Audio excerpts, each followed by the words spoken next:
আজকে আমি পেঁয়াজের স্যালাড বানাবো ধনেপাতার চাটনি দিয়ে। তোমাদের দেখাচ্ছি, দেখতে থাকো শেষ অবধি। তার জন্য আমি পেঁয়াজটা কেটে নেব। দেখো চাটনিটা পেশার জন্যে এই যে ধনেপাতা দিয়ে দিলাম, এর মধ্যে দিয়ে দেবো কটা রসুন, দুটো কাঁচা লঙ্কা দিলাম, আর দিয়ে দেবো 2 টুকরা আদা।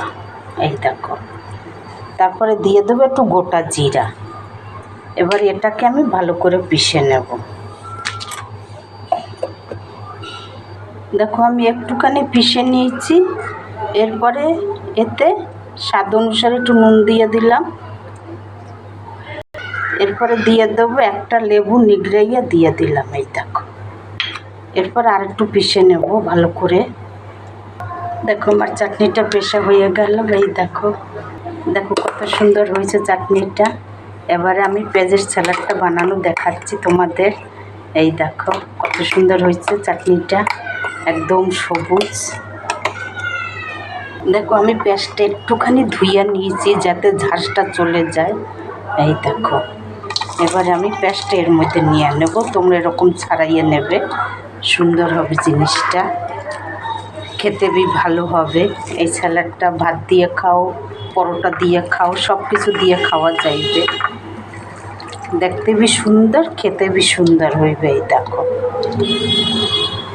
দেখো এবারে আমি এতে একটু চাট মশলা দেব, অল্প একটু। তোমাদের বিট নুন থাকলে বিট নুনটা দেবে, আর এতে দিয়ে দেবো একটুখানি সাদা নুন। এই দেখো, এরপরে আমি এই যে চাটনিটা পিষছি, চাটনিটা দিয়ে আমি মেখে নেব। এই দেখো তোমাদের দেখাচ্ছি। দেখো তোমরা একবার ঘরে করে খেয়ে দেখবে, যদি ভালো লাগে আমার ভিডিওটা একবার একটু লাইক দেবে, সাবস্ক্রাইব করে দেবে। দেখো আমার ধনেপাতার চাটনি আর পেঁয়াজ দিয়ে স্যালাড, উপরে থেকে একটু লাল লঙ্কার গুঁড়া দিয়ে দিলাম। এবারে দেখো কত সুন্দর হয়েছে। তোমরা একবার বানাই করে খেয়ে দেখবে, আশা করি তোমাদেরও ভালো লাগবে।